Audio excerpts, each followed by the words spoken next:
স্বল্প বৃষ্টিতে জলমগ্ন আধিকারিক অফিস, বৃষ্টিতে বেহাল দশার অভিযোগ জানাতে এসে সাধারণ মানুষ হলেন অবাক। চারিদিকে দলথই থই অবস্থা, আর তাই যাতায়াত করতে গিয়ে স্থানীয়দের পড়তে হচ্ছে মহাবিপদে। বৃষ্টিতে রাস্তার অবস্থা এতটাই বেহাল, মানুষজনকে যাতায়াত করতে গিয়ে পড়তে হচ্ছে সমস্যায়। আর যখন এই দুর্বিষহ অবস্থার অভিযোগ জানাতে মানুষজন বিভিন্ন আধিকারিকের দফতরে গেলেন, সেখানে গিয়ে একেবারে হতবাক তারা, কারণ পাড়ার রাস্তা থেকেও বেহাল দশা আধিকারিকের দফতরে। এইরকমই দৃশ্য ধরা পড়লো আমাদের ক্যামেরায়। দেখুন, জল থই থই অবস্থা আধিকারিকের দপ্তরে।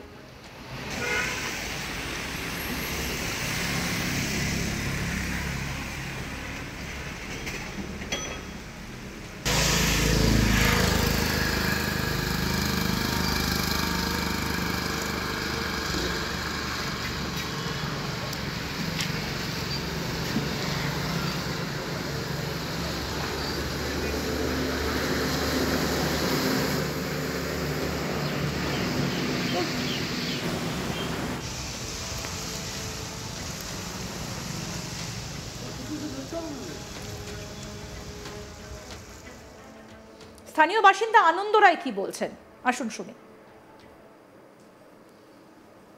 ভিডিও অফিসের বাইরে এই অবস্থা, জল জল জমে রয়েছে। হ্যাঁ, কিরকম অবস্থায় রয়েছে? এটা সবসময় একটা বৃষ্টি হলে এরকম জল জমে থাকে। এটা নিকাশির কোনো ব্যবস্থা নেই। নিকাশির ব্যবস্থা নেই না, মানে প্রায় দিনে কি এরকম? হ্যাঁ, প্রায় দিন বৃষ্টি হলেই এরকম থাকে। তো আপনারা বিষয়টা জানিয়েছিলেন? না না, জানাইনি। কিন্তু এটা তো সবারই চোখে পড়ার কথা। হ্যাঁ, প্রচুর লোক আসে তো, পোস্ট অফিসে প্রচুর লোক আসে, ব্লকে আসে,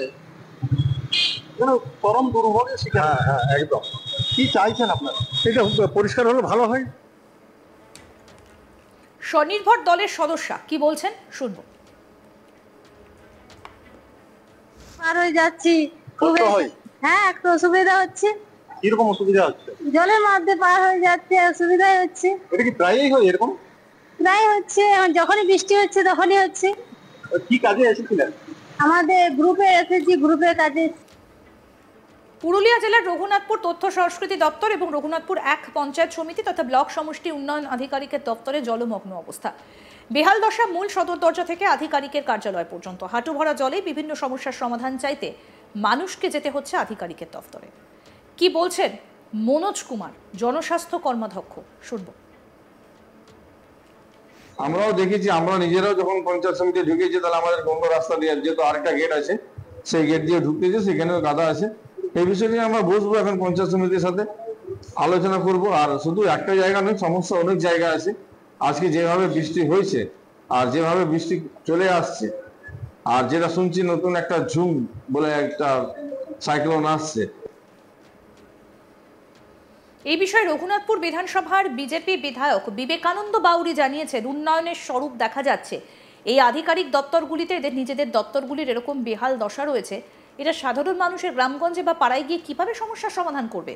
সাধারণ মানুষের দপ্তরে আসা যাওয়া করতে হচ্ছে ভীষণ অসুবিধে, এমনটাই জানাচ্ছেন দপ্তরে বিভিন্ন কাজকর্ম করতে আসা সাধারণ এলাকাবাসী। কি বলছেন বিজেপি বিধায়ক বিবেকানন্দ বাউরি, শুনবো। আজকে আমি যেখানে দাঁড়িয়ে আছি সেটা তো ভালোভাবে দেখতে পাচ্ছেন যে রঘুনাথপুর 1 নম্বর পঞ্চায়েত সমিতি এবং সমষ্টি উন্নয়ন আধিকারিকের দপ্তর, অর্থাৎ স্বয়ং বিডিও অফিসের সামনে। বিডিও সাহেব হয়তো ভেতরে আছেন, উনি চোখে দেখতে পাচ্ছেন কিনা যায় না, কিন্তু তৃণমূল কংগ্রেস শাসিত একটা আপাত মস্তক দুর্নীতিবাজ এই রঘুনাথপুরবাসী আজকে দীর্ঘদিন ধরে আজ অবহেলার শিকার। এরা বিভিন্ন দিক থেকে মানুষের পরিষেবাকে বাদ দিয়ে নিজেদের উন্নয়ন আজকে পকেটে ভরেছে। আজকে চারিদিকে দেখুন, বিডিও অফিসের, এটা বিডিও অফিসের দপ্তর, ভাবুন এটা সমস্ত উন্নয়ন আধিকারিকের দপ্তর, কি বেহাল অবস্থা। বিডিও সাহেব কি নিজে চোখে দেখতে পাচ্ছেন না যে এই সমস্ত জিনিসগুলো কিভাবে করা যায়? আজকে কিছুদিন আগে যে প্রবল বৃষ্টি হলো, বারিক বাঁধের অবস্থা দেখেছিলেন, প্রত্যেকটা বাড়িতে বাড়িতে কিন্তু জল ঢুকে গেছিল। মানুষ জল যন্ত্রণায় এমন দুর্ভোগের মধ্যে প্রায় দিনে পড়ছে, কিন্তু প্রশাসনে এই বিডিওর কোনো কিছু হেলদোল নেই। ইনি কি কাজে ব্যস্ত থাকেন জানি না। সমস্ত জিনিস আজকে মানুষ যে জল যন্ত্রণায় দুর্ভোগে পড়েছে, এইগুলো প্রতিকার করার কোনো কিছু নেই, কিন্তু এই সমস্ত প্রতিকার ওনাদেরকে আর করতে হবে না। 2026 সালে যে বিধানসভা নির্বাচন আসছে, ভারতীয় জনতা পার্টি এই সমস্ত পরিষেবা রঘুনাথপুরবাসীকে দেবে এবং 2026 সালে তৃণমূল আপাতমস্তক তৃণমূল সরকারকে আমরা উচ্ছেদ করবই করব, একবার সমূলে উচ্ছেদ করব, শিকড় থেকে একবারে তুলে দেব। স্বল্প বৃষ্টিতেই একেবারে জলমগ্ন আধিকারিক অফিস। বৃষ্টিতে বেহাল দশার অভিযোগ জানাতে এসে সাধারণ মানুষ অবাক হলেন। চারিদিকে জল থই থই অবস্থা, আর তাই যাতায়াত করতে গিয়ে স্থানীয়দের পড়তে হচ্ছে মহাবিপদে। বৃষ্টিতে রাস্তার অবস্থা এতটাই বেহাল যে মানুষজনকে যাতায়াত করতে গিয়ে পড়তে হচ্ছে সমস্যায়। দেখুন অবস্থা।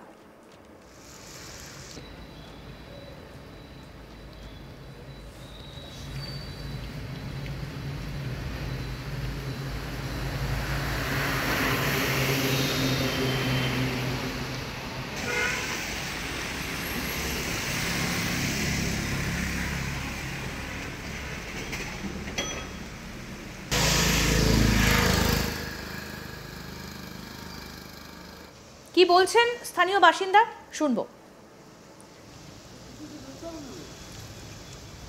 ভিডিও অফিসের বাইরে এই অবস্থা, জল জল জমে রয়েছে। হ্যাঁ, কিরকম অবস্থায় রয়েছে? এটা সবসময় একটা বৃষ্টি হলে এরকম জল জমে থাকে। এটা নিকাশির কোনো ব্যবস্থা নেই। নিকাশির ব্যবস্থা নেই না, মানে প্রায় দিনে কি এরকম? হ্যাঁ, প্রায় দিন বৃষ্টি হলেই এরকম থাকে। তো আপনারা বিষয়টা জানিয়েছিলেন? না না, জানাইনি। কিন্তু এটা তো সবারই চোখে পড়ার কথা। হ্যাঁ, প্রচুর লোক আসে তো, পোস্ট অফিসে প্রচুর লোক আসে, ব্লকে আসে, চরম দুর্ভোগের শিকার। হ্যাঁ হ্যাঁ, একদম। কি চাইছেন আপনারা? এটা পরিষ্কার হলে ভালো হয়। কি বলছেন স্বনির্ভর দলের সদস্য, শুনবো। পার হয়ে যাচ্ছি, কষ্ট হয়? হ্যাঁ একটু অসুবিধা হচ্ছে। কিরকম অসুবিধা হচ্ছে? জলের মধ্যে পার হয়ে যাচ্ছে, অসুবিধাই হচ্ছে। এটা কি প্রায়ই হয় এরকম? প্রায় হচ্ছে, যখনই বৃষ্টি হচ্ছে তখনই হচ্ছে। কি কাজে এসেছিলেন? আমাদের গ্রুপে এসেছি, গ্রুপের কাজে। এবং যারা আসছেন এখানে, জল থই থই অবস্থা একেবারে আধিকারিকের দপ্তরে। সমস্যায় পড়তে হচ্ছে প্রত্যেককে, এবং এই বৃষ্টিতে রীতিমতো সমস্যায় এলাকাবাসী থেকে শুরু করে আধিকারিক সকলেই। কি বলছেন জনস্বাস্থ্য কর্মাধ্যক্ষ, শুনবো।